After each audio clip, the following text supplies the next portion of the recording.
Bonsoir à tous, bienvenue dans votre journal. Je suis ravie de vous retrouver sur Monaco Info en ce premier jour du mois d'août. Voici les titres de l'actualité. Unité de soins intensifs de cardiologie, centre de dons, maternité. Le ministre d'État a visité aujourd'hui le centre hospitalier Princesse Grace. Une de nos équipes l'a accompagné. Avant de se déplacer à l'Ajax d'Amsterdam, ce dimanche, l'AS Monaco FC demeure invaincu après 6 matchs de préparation. Dans quelques minutes, la réaction de l'entraîneur Adi Hutter face à cette belle pré-saison. Nous recevrons ensuite Antoine Zegdar, sacré champion olympique avec les Bleus. Il y a quasiment un an jour pour jour, le rugbyman se confiera sur son récent choix de carrière, plus que jamais tourné vers le rugby à 7.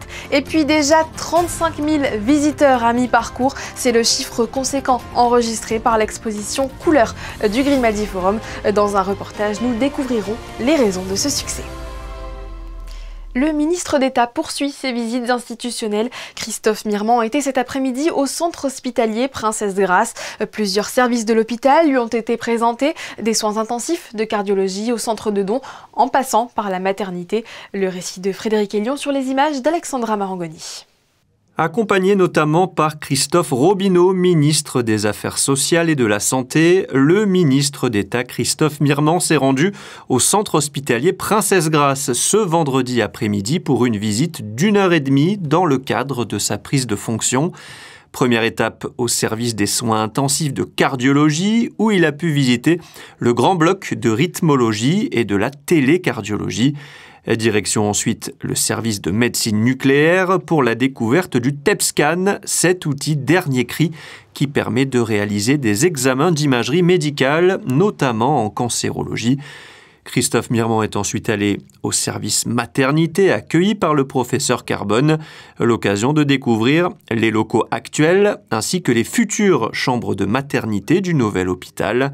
Le ministre d'État a bouclé sa visite par un passage à la Maison du Don où il s'est rendu au centre de transfusion sanguine, l'occasion de rappeler que le don du sang est essentiel. On a besoin de sang régulièrement puisque les produits sanguins sont dits labiles, donc avec une durée de vie qui est de 42 jours pour des globules rouges, donc assez restreinte malgré tout.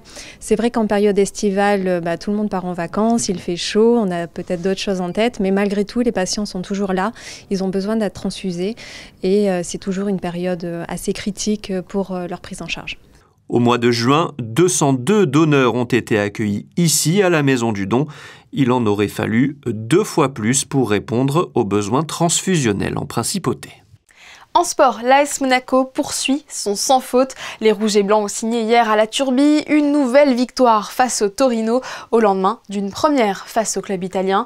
Comme la veille mercredi, les joueurs de la Principauté l'ont emporté 3-1 avec cette fois une équipe composée principalement de remplaçants. Le coach a accepté de réagir à l'issue de ces 2 matchs amicaux. Il est en duplex avec nous. Bonsoir Adi Hutter. Adi Hutter, bonsoir. Bonsoir à tous. Que pouvez-vous nous dire à propos de ces 2 matchs amicaux ici à la Turbie? Est-ce que vous en êtes satisfait? Yes, I am satisfied against Lazio Torino. 2 games, we won both, but I was really satisfied about our performance in both games. I think we deserve to win. And with 2 different teams, and we mix it also, so everybody is playing in his best position. And now during the pre-season, everybody has the same amount of minutes. It's very important for me because we are expecting also a demanding season. Vous avez parlé des joueurs, est-ce que vous pouvez parler des jeunes? On a vu une bonne prestation de Paris Brunner mercredi et de Michal hier. Qu'est-ce que vous pouvez nous dire sur leur match? Yes, it's also our way we want to go with our young players from the academy. But they are playing also for us or a part of the squad because they are good. They deserve it to be with the first team. And also Luca Michal is since a longer term with us. He trained with us all the time, and he played also a good game. And we are happy that we have a really good academy. Ce ne sont que des matchs amicaux, mais une victoire, ça reste une victoire. J'imagine que c'est bon pour la confiance. Yes, we train really well. I'm happy. We had a really good camp in UK. The most important thing is also to win games in the preseason, but the most important thing is to win games in the Championship and Champions League. But what I can say is also what makes me really happy that no one is injured. Almost every player is on board. Only Ansu and Paul, they take a little bit time more, but in the end, Elias also.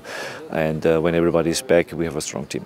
Merci beaucoup à 18h de nous avoir accordé cette interview. Thank you. En bref, la victoire historique du Yacht Club de Monaco dans l'Admirals Cup, elle s'est concrétisée hier soir à Cherbourg, théâtre de l'ultime étape de la compétition, avec la cérémonie de remise des prix et des trophées à l'équipe monégasque, emmenée par Pierre Casiraghi, skipper et vice-président, heureux d'un club monégasque qui signe de la plus belle manière sa première participation à l'épreuve. Comme vous pouvez le voir sur ces images de Serge Prémont, l'émotion était palpable pour l'équipage de Jolt 6 au moment de recevoir sa consécration.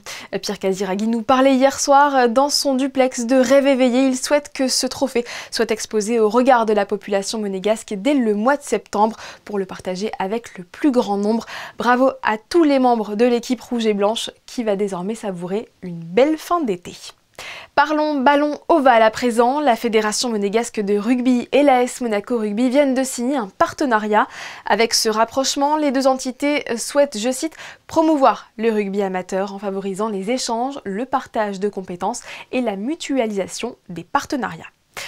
Il contribue lui aussi à l'essor de la discipline. Antoine Zegdar a fait vibrer tous les supporters il y a un an lors des JO de Paris en offrant à la France avec les Bleus sa toute première médaille d'or en rugby à 7. Aujourd'hui, il tourne une page en mettant le rugby à 15 entre parenthèses. Le rugbyman est avec nous pour évoquer ce choix de carrière. Accueillons-le. Antoine Zegdar, bonsoir. Bonsoir. Merci d'être venu sur le plateau de Monaco Info. Avec grand plaisir. Tout le monde s'en souvient, c'était il y a quasiment un an jour pour jour, le 27 juillet 2024. Vous décrochiez l'or à Paris. C'était un grand moment puisque c'était la première fois pour les Bleus ce sacre de champion olympique de rugby à 7. Avec le recul, est-ce que c'est toujours la même émotion qui vous traverse ? Ouais, bien sûr. Là, surtout, comme ça faisait un an, on a eu plein d'images qui ressortaient. Et c'est vrai que voilà, on a toujours ces émotions, tout ce qui s'est passé, tous ces moments passés ensemble sur le terrain. Il y avait une atmosphère vraiment incroyable dans le Stade de France avec 80 000 personnes. Donc ouais, c'est sûr que quand on revoit même toutes ces images, ça nous fait quelque chose. Quel souvenir, anecdote vous pourriez nous partager de cette épopée ? Il y avait une certaine osmose aussi au sein de l'équipe. On le voyait à travers les vidéos que vous postiez aussi sur les réseaux. Ouais, bien sûr. Le fait qu'on soit 14 à partir à chaque fois sur des tournois, on est tous très proches, on passe énormément de temps ensemble, on est 24 heures sur 24 ensemble finalement. Et après, ouais, une petite anecdote sur les jeux, voilà, moi je retiens le moment où on a été sacré champion, le coup de sifflet final, où voilà, moi j'ai reçu ma médaille et je suis parti direct voir mes parents qui étaient dans les gradins et il y a une image qui est super sympa où je leur fais un câlin et ils étaient super fiers de moi et tout. Donc voilà, c'est vraiment un moment intense que je retiens. Est-ce que ce succès, cette expérience finalement fait partie des raisons pour lesquelles vous avez fait ce choix de vous consacrer exclusivement maintenant au rugby à 7 ? Ouais, ça en fait partie. Après, voilà, c'est l'année 2023-2024, c'est pour moi l'année la plus épanouissante de ma vie, donc c'était un choix assez logique. D'autant plus que cette année, voilà, j'ai refait un peu de 15. Je suis retourné avec mon club à Castres en top 14 et il y a eu des concours de circonstances qui font que finalement, c'est pas trop ce que j'avais espéré.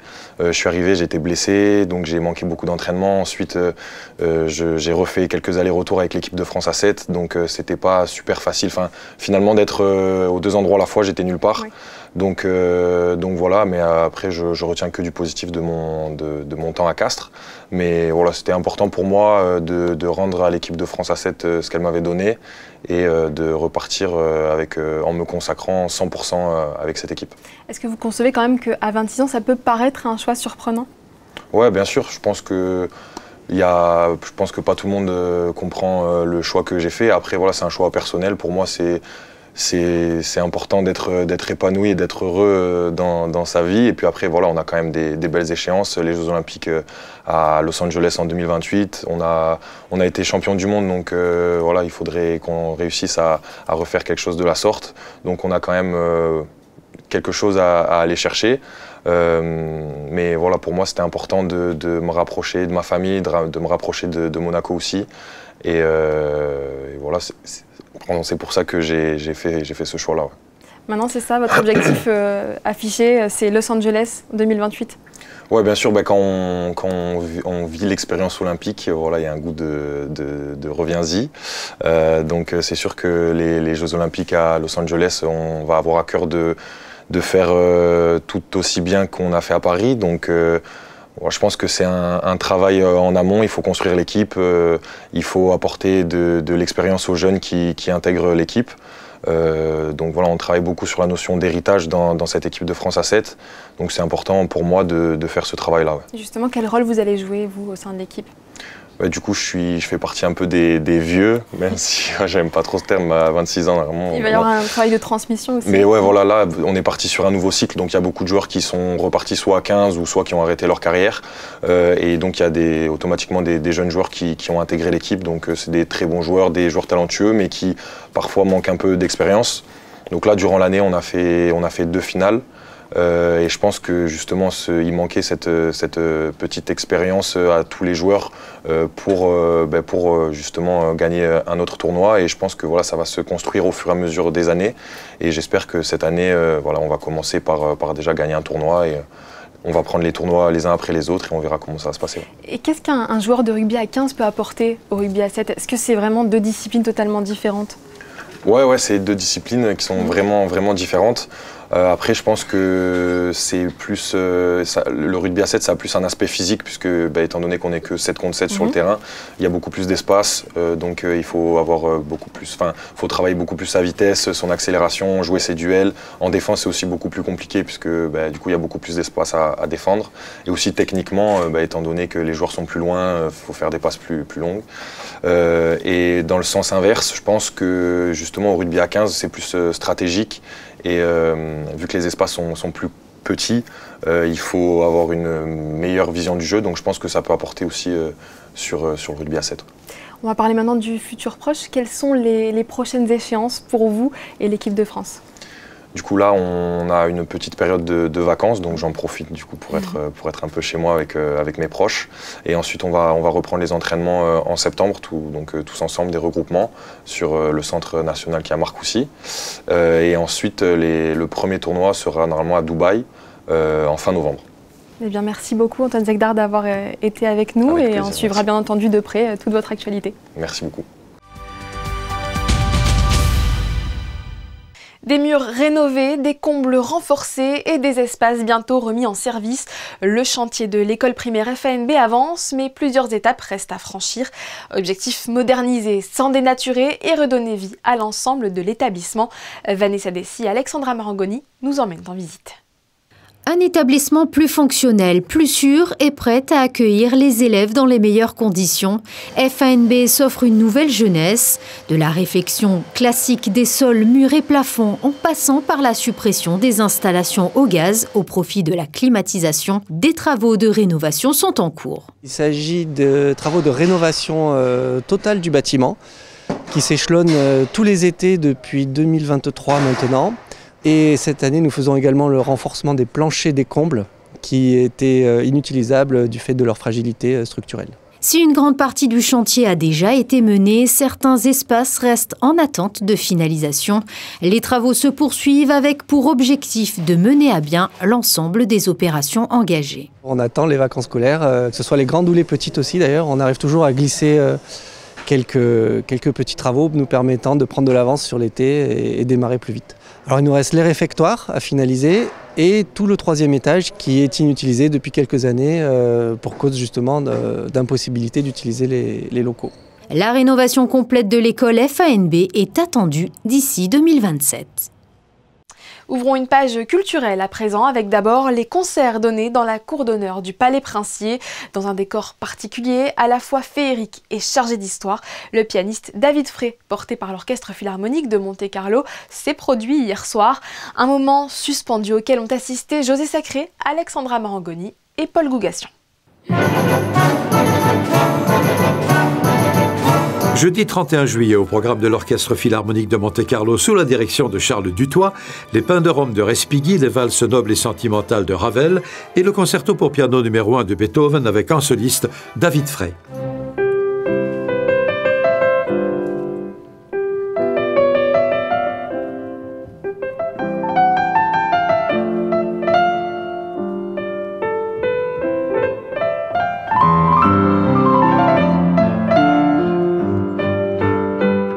C'était dans la cour d'honneur du Palais Princier en présence de près de 1000 spectateurs mélomanes sous l'œil attentif et vigilant du colonel Luc Fringant, chargé de l'organisation de ces concerts au Palais Princier. Au Palais, tout se règle. Il y a un certain nombre de personnels qui sont passionnés par ces concerts du Palais qui existent depuis longtemps. Le Prince Régnier avait créé ça pour des raisons, en 59, pour des raisons bien particulières.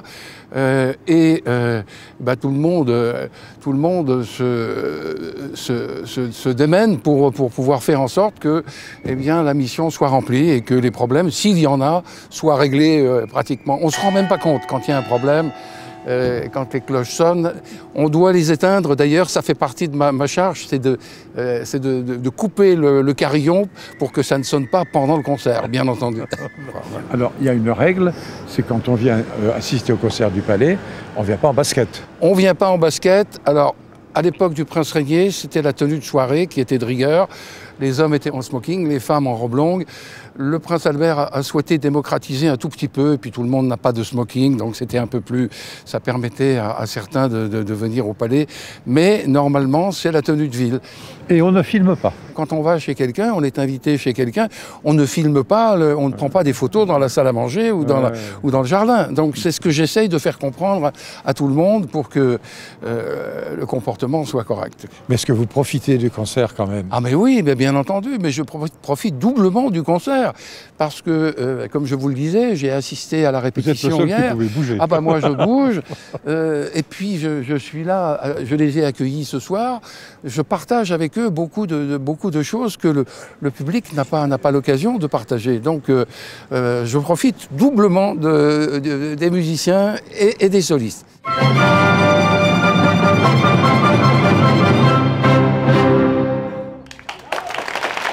Prochain concert dans la cour d'honneur du Palais Princier dimanche 3 août. La chef Tiani Liu dirigera Beethoven et Prokofiev. Le rendez-vous est pris.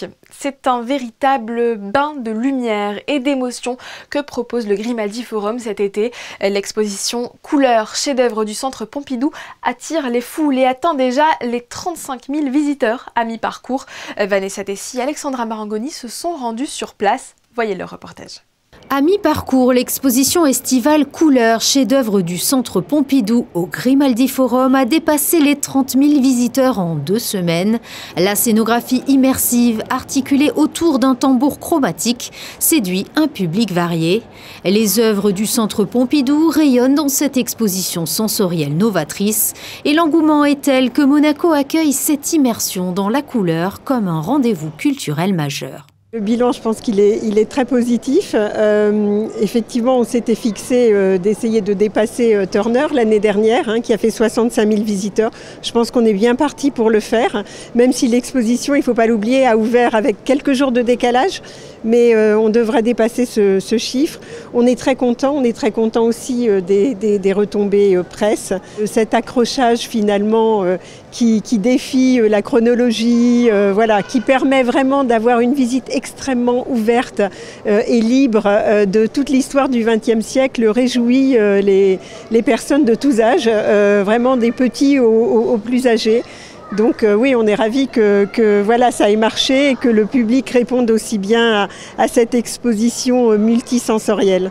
Le public est conquis, les visiteurs ressortent éblouis par les couleurs, touchés par l'audace de la scénographie et surpris par l'émotion que suscite cette immersion sensorielle. Le commissaire de l'exposition s'appelle Didier Ottinger et je l'ai eu comme professeur à l'école du Louvre à Paris. Et je l'adorais. Il est brillantissime et voilà, l'exposition est superbe.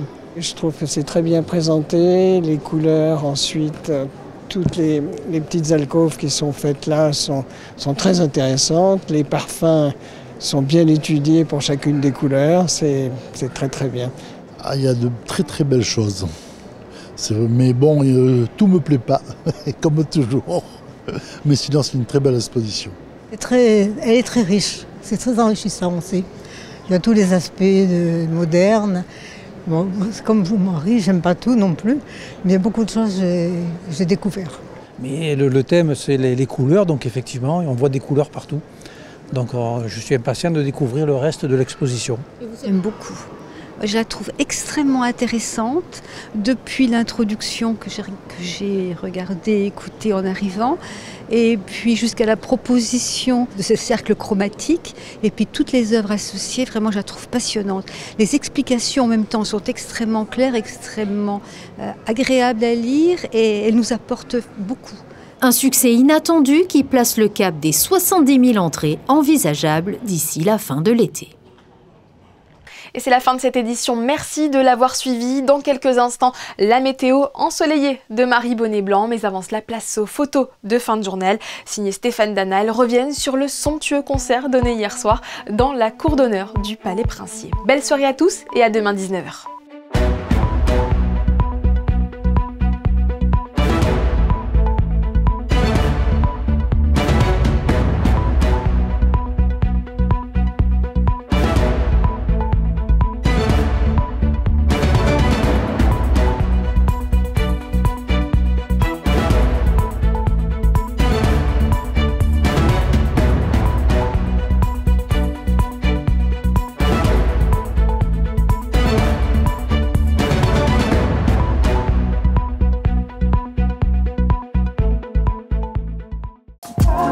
Retrouvez la météo avec Maya Bay, le restaurant référence thaï japonais de Monaco. Bonsoir à tous, je suis ravie de vous retrouver afin de faire le point sur le temps de demain. Dans la matinée, quelques averses, mais qui devraient disparaître dans la journée pour laisser place au soleil et aux éclaircies. Côté température, il fera 24 degrés le matin et 25 degrés dans l'après-midi. Ça sera l'occasion de souhaiter une très belle fête à tous les Juliens demain et aussi de commémorer le génocide congolais, une journée mondiale qui vise à rendre hommage aux millions de victimes des conflits armés qui ont ravagé l'est de ce pays. C'était la météo avec Maya Bay, le restaurant référence thaï japonais de Monaco.